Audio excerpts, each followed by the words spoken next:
Hello दोस्तों, welcome back to my YouTube channel. So hey guys, again I am here with the Hindu editorial. So you can see over here. यहाँ पे the Hindu का editorial लेकर मैं आप सभी के सामने एक बार फिर से उपस्थित हूँ गाइस. तो चलिए फिर वीडियो को यहीं से शुरू करेंगे. और हमेशा की तरह आपको पता है कि एक बार हम लोग इसका इंग्लिश वर्जन पढ़ते हैं, फिर इसके बाद हम लोग इसका हिंदी वर्जन पढ़ते हैं. एक बात मैं यहाँ पे बता दूँ, कल मैंने वीडियो अपलोड नहीं कर पाया because I was not able to upload video because some technical problem. So sorry for that. आज सारी चीज़ें ठीक है. सो आज के ये ट्यूटोरियल के साथ चलिए वीडियो को शुरू करते हैं. सो सबसे पहले यहाँ से हम लोग जानेंगे, यहाँ पे बात हो रही है और जो टॉपिक दिया गया है आज के इस एडिटोरियल का वो बहुत सिंपल है. अब आइए समझते हैं. तो यहाँ से हम लोग देख सकते हैं, सबसे पहले बात हो रही है कि wheat confusion apprehension of shortage in India are misplaced and the government must allow export. देखो यहाँ पे बहुत सिंपल है. कहा जा रहा है कि wheat confusion यानी कि जो गेहूं है, गेहूं का भ्रम, यहाँ पे ऐसा टॉपिक दिया गया. आगे कहा जा रहा है कि apprehension of shortage in India are misplaced and the government must allow, यानी कि जो गवर्नमेंट होती है उसको एक्सपोर्ट को अलाउ करना ही चाहिए. क्या टॉपिक है, क्या पूरी तरीके से यहाँ पे बताया जा रहा है, आइए समझते हैं हिंदी वर्जन में. कहा जा रहा है, यहाँ पे आप देख सकते हैं, यहाँ पे सिंपल तरीके से ये बात हो रही है कि जो गेहूं है, गेहूं का भ्रम है. और किस प्रकार का भ्रम है, पूरी न्यूज यहाँ से समझेंगे. कहा जा रहा है कि भारत में कमी की आशंका गलत है और जो सरकार है, सरकार निर्यात को अनुमति देनी चाहिए, ऐसा यहाँ पे टॉपिक में कहा जा रहा है. चलिए समझते हैं न्यूज़ क्या है और क्या बताया जा रहा है.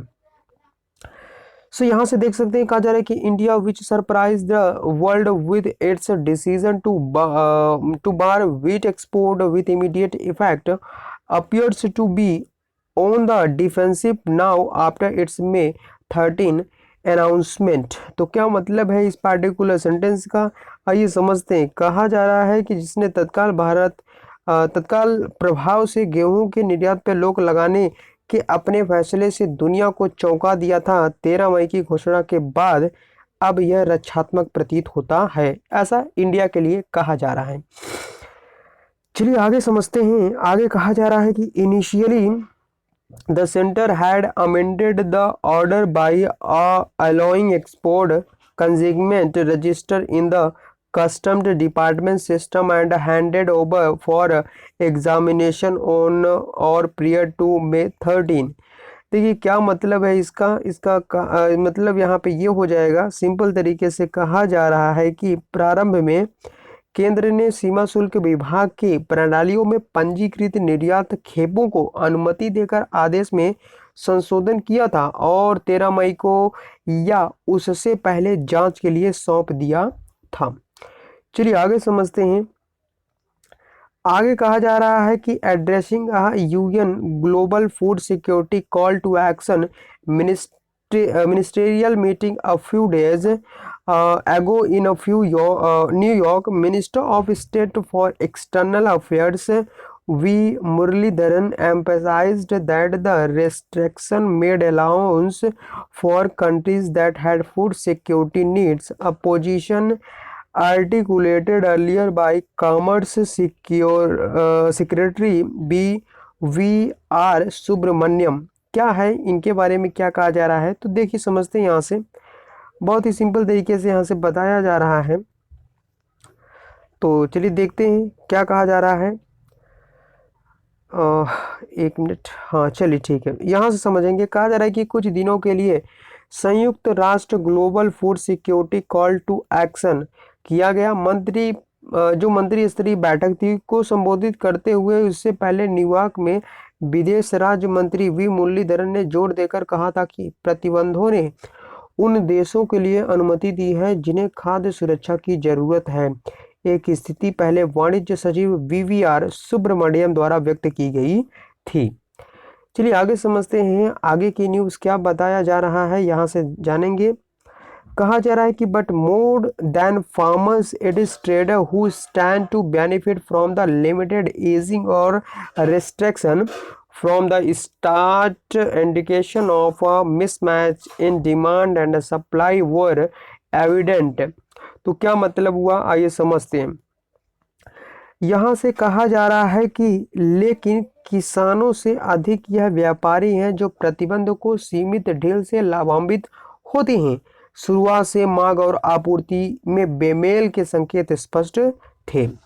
और आगे चलिए बात करते हैं, आगे यहाँ से समझेंगे। कहा जा रहा है कि rising levels of wholesale and retail inflation, the impact of the Russia Ukraine war and a lower opening balance of wheat on April 1st, 2022 in central pool for the public distribution system than a year ago were well known. After several part of wheat production, seeds in the north experienced usually warm weather in March-April. The government lowered marginally early this month the estimated wheat production from 111.32 million tons to 105 million turns. तो यहाँ पे expected जो चीज़ थी वो ना होके कुछ अलग ही तरीके से यहाँ पे हुई। तो आइए समझते हैं क्या मतलब हो रहा है इसका। यहाँ पे समझेंगे, कहा जा रहा है कि थोक और खुदरा मुद्रास्फीति के बढ़ते स्तर, रूस और यूक्रेन युद्ध का प्रभाव और कम उद्घाटन एक साल पहले की तुलना में सार्वजनिक वितरण प्रणाली जिसे पीडीएस कहते हैं के लिए केंद्रीय पूल में गेहूं का संतुलन लगभग 1 अप्रैल 2022 को सर्वविदित था। उत्तर में गेहूं उत्पादक राज्यों के कई हिस्सों में असामान्य अनुभव के बाद मार्च अप्रैल में गर्म मौसम में सरकार ने इस महीने की शुरुआत में अनुमानित जो गेहूं का उत्पादन है लगभग 111.32 मिलियन टन से 105 मिलियन टन तक मामूली रूप से कम किया गया था। तो ऐसा यहाँ पे बताया जा रहा है। चलिए आगे समझते हैं। अब आगे यहाँ से हम लोग देखेंगे, आगे बहुत ही सिंपल न्यूज़ है, बताया जा रहा है। यहाँ से देखेंगे, कहा जा रहा है कि after several parts of wheat producing state in the north experienced unusually warm weather in March-April, the government lowered marginally I think ये तो हो गया, ठीक है, चलिए कोई बात नहीं, यहाँ तक तो पढ़ा हो ही गया है। आगे समझते हैं। आगे यहाँ कहा जा रहा है कि as per international food price, the Food and Agriculture Organization of the United Nation said that even before the war, prices had reached an all-time high due to market condition and high price of energy, fertilizers and other agriculture service। यहाँ पे बात क्या हो रही है, आइए समझते हैं। कहा जा रहा है कि अंतर्राष्ट्रीय खाद्य कीमतों के लिए संयुक्त राष्ट्र के खाद्य और कृषि संगठन ने कहा कि युद्ध से पहले भी बाजार की स्थितियों और जो ऊर्जा थी, उर्वरक और साथ ही साथ अन्य कृषि की उच्च कीमतों के कारण कीमतें अब तक के उच्चतम स्तर पे पहुंच गई हैं। सेवाओं की बात करें तो चलिए आगे समझ लेते हैं। यहाँ से कहा जा रहा है कि by May 4th the centre clarified that there was no move to curb wheat export. The reasoning being that this was the opportunities movement for exporters to sell in the international market as what from Argentina and Australia would begin arriving next month। क्या है इसका मतलब, आइए समझते हैं। कहा जा रहा है कि लगभग 4 मई तक केंद्र ने स्पष्ट किया कि गेहूं के निर्यात पर अंकुश लगाने के लिए कोई कदम नहीं उठाया गया था। इसका कारण यह था कि निर्यातकों के लिए अंतर्राष्ट्रीय बाजार में बेचने का यह उपयुक्त क्षण था, क्योंकि अर्जेंटीना और ऑस्ट्रेलिया से गेहूं अगले महीने आना शुरू हो जाएगा। आगे से समझते हैं। अब इसके अलावा यहाँ पे बात हो रही है कि the higher price in the domestic market compare to the minimum support price afford by the government were projected as favourable for farmer। Also, just days before the government's decision, an official announcement was made that a trade delegation would be sent to countries such as Morocco, Tunisia and Indonesia to explore possibility for wheat export। क्या मतलब है इसका, आइए समझते हैं। कहा जा रहा है यहाँ पे हाँ चलिए समझते हैं।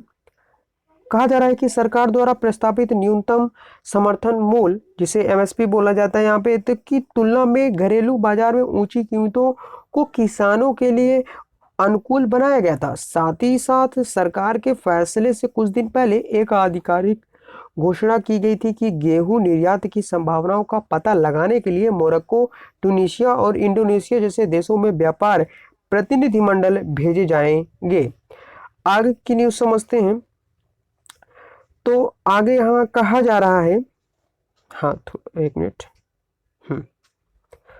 एक मिनट कहाँ तक हो गया, ऑफिशियल अनाउंसमेंट, ट्रेड डेलीगेशन, ठीक है।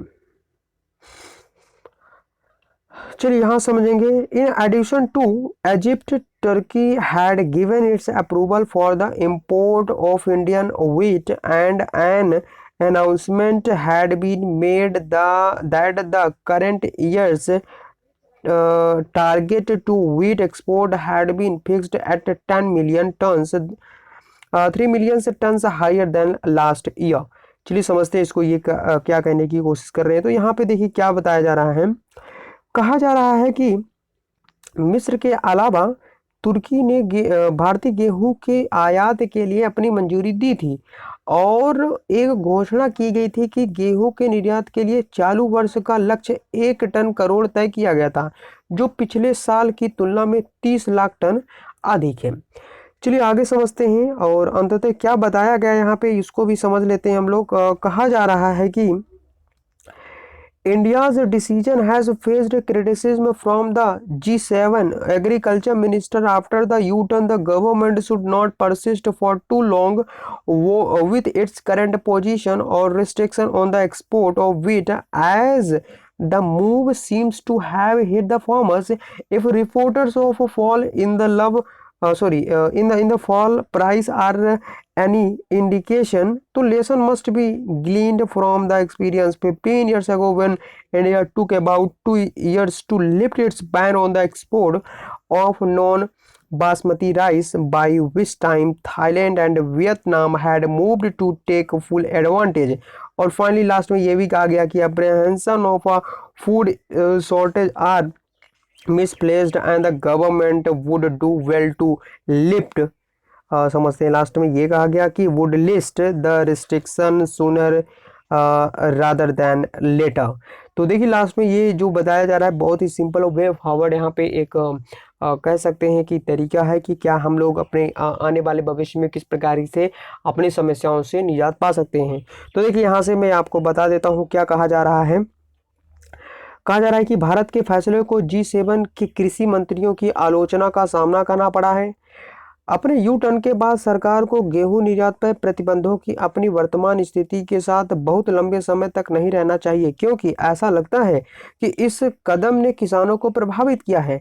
और अगर कीमत में गिरावट की खबरें कोई संकेत हैं तो 15 साल पहले के अनुभव से सबक लिया जाना चाहिए कि जब भारत को गैर बासमती चावल के निर्यात पर प्रतिबंध हटाने में लगभग 2 साल लग गए थे, तो उस समय तक जो थाईलैंड और जो वियतनाम थे पूरा फायदा उठाने के लिए आगे बढ़ चुके थे। और फाइनली लास्ट में ये भी कहा गया, यहाँ से देख सकते हैं, फाइनली लास्ट में ये भी कहा गया कि भोजन की कमी की आशंका गलत है और सरकार प्रतिबंधों को जल्द से जल्द हटाने के लिए अच्छा काम करेगी।